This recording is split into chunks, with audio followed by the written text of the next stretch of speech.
قد كفاني علم ربي من سؤالي واختياري فدعائي وابتهالي شاهد لي بافتقاري.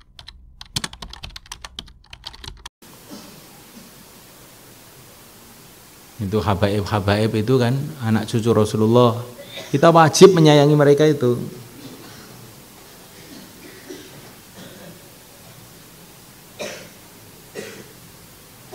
Ini bukan sayang kalau kita biarkan mereka nggak kenal agama, itu bukan sayang namanya.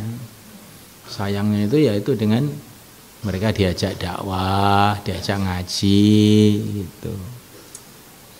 Bukan menyayanginya itu biarin aja begitu, bukan sayang namanya, malah kejam.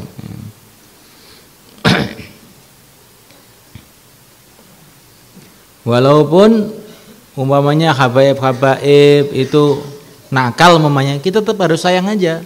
Dari segi mereka itu keluarga Rasulullah SAW. Seperti kalau kamu tuh punya anak, walaupun nakal, kan tetap kamu merasa sayang karena itu anak kamu. Nah, para habaib itu ada nasab kepada Rasulullah SAW. Walaupun nakal tetap kita sayangi, kita muliakan. Tapi jangan kita ikuti, jangan kita ikuti. Yang kita ikuti Rasulullah SAW.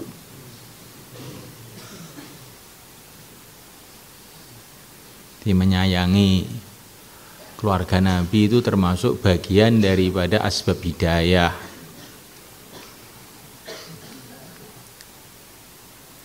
Dalam hadis riwayat Muslim dikatakan, aku meninggalkan kepada kamu dua perkara, bila kamu pegang tidak akan sesat. Pertama kitabullah, kedua kala itroti, anak cucuku.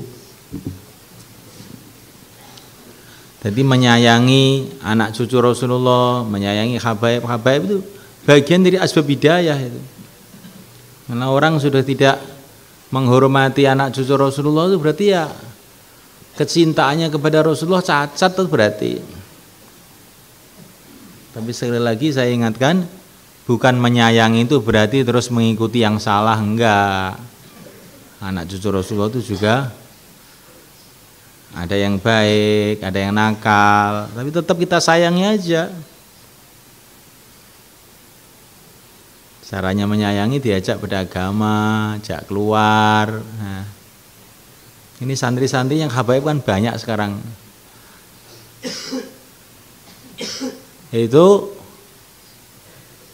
harus diperhatikan. Kalau bukan habaib dinasihati sekali, kalau habaib dinasihati 3 kali. Kalau tidak mempan ditempeleng 10 kali gitu ya, insyaallah. Jangan enak aja, saya habib kok. Pokoknya walaupun nakal saya nggak boleh dihukum. Enggak.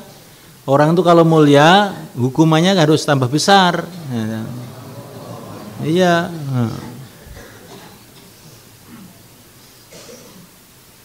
Kalau orang itu mulia, tanggung jawabnya besar, maka hukumannya harus besar. Karena kalau dia mulia, tidak menjaga agama, nanti itu menyusahkan Rasulullah SAW lebih dari yang lain.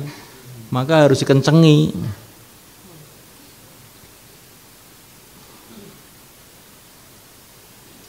Ya enggak? Ya. Tapi orang-orang yang tidak punya nasab dengan Rasulullah secara darah, oleh Allah diakui punya nasab juga dengan Rasulullah secara agama. Allah berfirman, An-nabiyyu aula bil mu'minina min anfusihim wa azwajuhu ummahatuhum. Istri-istri Nabi adalah ibu bagi orang yang beriman. Maka Nabi itu adalah ayah bagi orang yang beriman. Maka semua orang beriman itu adalah anak cucu Nabi dari segi agama. Ya, penting ini, Mbak Ami. Jangan kecewa. Saya ini bukan Habib, itu nggak apa-apa. Kalau kamu bukan Habib, jadilah kamu nasab agama. Karena nasab darah itu, kalau agamanya tidak ada juga nggak ada gunanya. Nasab darah itu ada gunanya bila ada nasab agama. Tapi kalau nasab agama walaupun nggak ada darah, tetap bermanfaat. Dengan iman kita ini diakui sebagai keluarganya Rasulullah SAW. Dengan sunnah Nabi kita akan bersama Rasulullah di surga.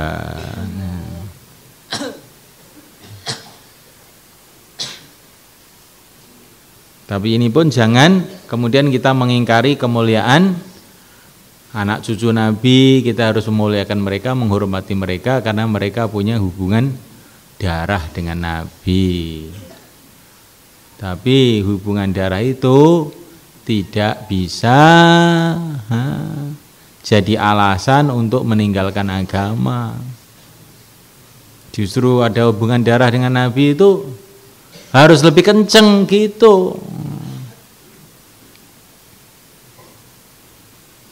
Bukan malah untuk alasan beling, itu namanya orang kualik itu.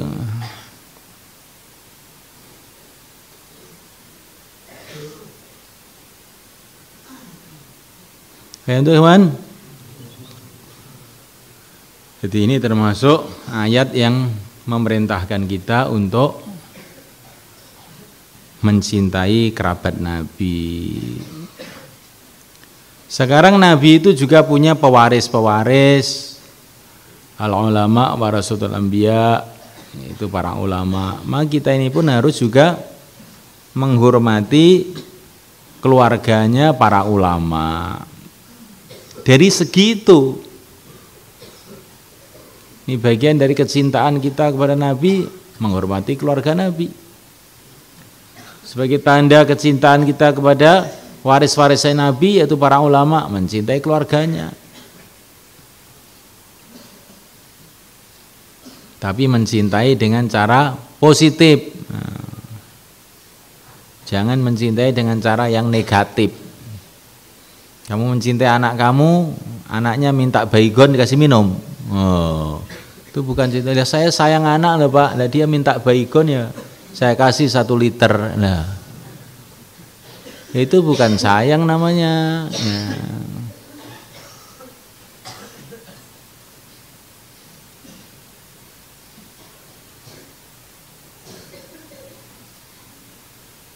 Jadi ini tuntutan. Tuntutan kita ini mencintai Nabi, mencintai orang-orang soleh itu ya harus mencintai keluarganya. Tapi cinta yang positif, jangan cinta yang negatif. Maka dulu ada seorang ulama di Madinah, namanya Abu Abdurrahman Al-Qis. Orangnya ini ahli ibadah, betul. Sudah di masjid aja. Akhirnya ditaksir oleh seorang wanita, namanya Salamah. Setiap keluar dari masjid dicegat, keluar dari masjid dicegat. Nah, lama-lama ini orang dicegat terus, lama-lama juga terpengaruh, akhirnya berhenti. Maka dia berhenti, tapi dia memejamkan matanya, diam. Maka Salamah ini bilang, apa kamu tidak cinta sama saya? Nah, Salamah ini orang yang sangat cantik di Madinah itu. Iya, kenapa kamu nggak mau lihat? Justru saya cinta itu saya nggak mau lihat. Karena kalau saya melihat kamu, maka saya ingat firman Allah, orang yang saling mencintai tapi tidak takwa nanti jadi musuhan di akhirat. Saya tidak mau kamu jadi musuh saya di akhirat, terus ditinggal. Jadi cinta itu yang begitu itu, bukan cinta itu terus bergandengan kemana-mana, bukan mahromnya. Ini bukan cinta, ini kekejaman, mau kerjasama untuk masuk neraka bareng-bareng. Jadi kalau cinta justru takwa, itu namanya cinta positif. Kalau cinta tidak takwa, itu namanya komplotan mau masuk neraka. Apa namanya? Komplotan masuk neraka.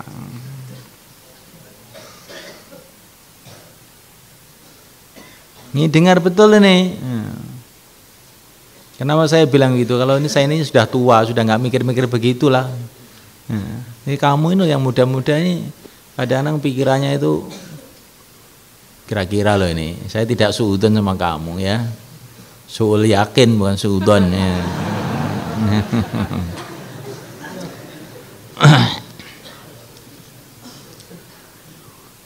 Wa may yaqtarif hasanatan nazid lahu fiha innallaha ghafurun syakur. Wa may yaqtarif, barang siapa berbuat hasanatan kebaikan, nazid maka aku akan tambahi lahu kepadanya fiha di dalam akhirat husnan kebaikan. Innallaha, sesungguhnya Allah ghafurun syakur, Maha pengampun dan lagi Maha menghargai amalan-amalan hambanya. Ini ada kaitannya dengan menyayangi keluarga Nabi, maka kamu harus ingat bahwa yaktarif hasanatan, hasanatan di sini maksudnya termasuk menyayangi keluarga Nabi. Ya, kalau kita menyayangi keluarga Nabi, berbuat baik kepadanya, nanti itu barokahnya tambah banyak. Nggak usah khawatir kamu terus rugi, enggak, asalkan niatnya benar.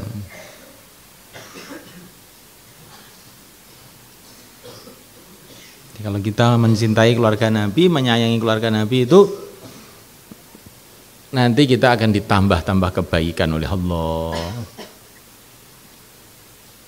Ada seseorang senantiasa memberi hadiah-hadiah kepada seorang Habib di Madinah sana. Tapi ternyata itu Habib ini amalannya nggak benar, sehingga dia marah. Sudah, nggak mau lagi bantu kamu saya. Ternyata dibantu-bantu malah nakal kamu itu.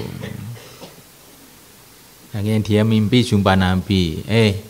Kamu bantu cucu saya itu karena saya apa karena dia, katanya.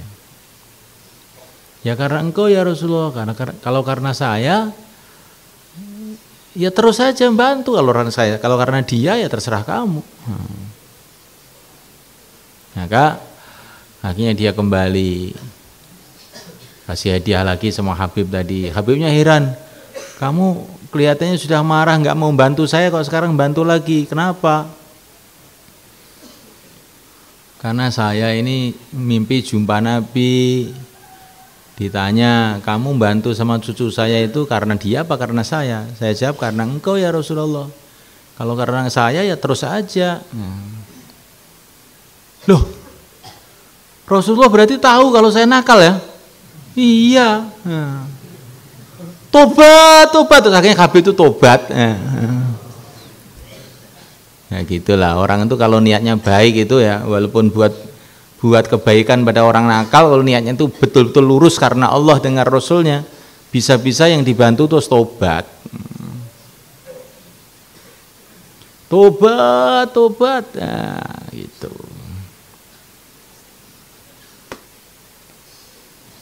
Jadi kalau kita ini berbuat kebaikan sama orang karena Allah saja,